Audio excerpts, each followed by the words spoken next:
ഇൻസ്റ്റാഗ്രാമിൽ വളരെ ട്രെൻഡിങ് ആയിട്ടുള്ള ഒരു കാര്യമാണ് ഒരു പെൺകുട്ടിയുടെ കല്യാണമാണെങ്കിൽ ഫാത്തിമയുടെ കല്യാണമാണ് എന്ന് ഹിന്ദിയിൽ ഒരു ഹാഷ്ടാഗ് കൊടുക്കല്, ഫാത്തിമ കി ഷാദി എന്ന്. കുറേ കണ്ടിട്ടുണ്ട് അല്ലെ? ശ്രുതിയുടെ കല്യാണം, ശ്രുതിക്ക് ഷാദി, ഫാത്തിമയുടെ കല്യാണം, ഫാത്തിമ കി ഷാദി എന്നിങ്ങനെ. അപ്പോൾ ഒരു പുരുഷന്റെ കല്യാണമാണ്, അജ്മലിന്റെ കല്യാണമാണ്. ഇതെങ്ങനെയായിരിക്കും ഹിന്ദിയിൽ പറയാ? എങ്ങനെ ഹാഷ്ടാഗ് കൊടുക്കും?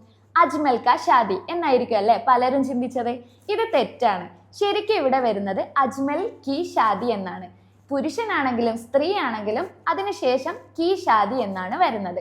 കാരണം കാ, കെ, കി എന്നിവയുടെ ശേഷം വരുന്ന വാക്കിന്റെ ജെൻഡറിനനുസരിച്ചാണ് അവിടെ കാ വരണോ, കെ വരണോ, കി വരണോ എന്ന കാര്യം തീരുമാനിക്കുന്നത്.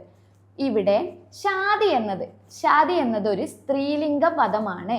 അതുകൊണ്ട് തന്നെ ഇവിടെ കി എന്നാണ് വരുന്നത്. ഇനി എന്ത് വന്നാലും ഇപ്പൊ സഹോദരന്റെ കല്യാണമാണെന്ന് പറയാൻ ഭായി കി ഷാദി എന്നാണ് പറയാ.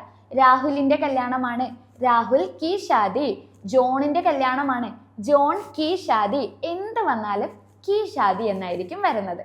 I hope you understood. मिलते हैं अगले वीडियो में, तब तक के लिए बाय बाय.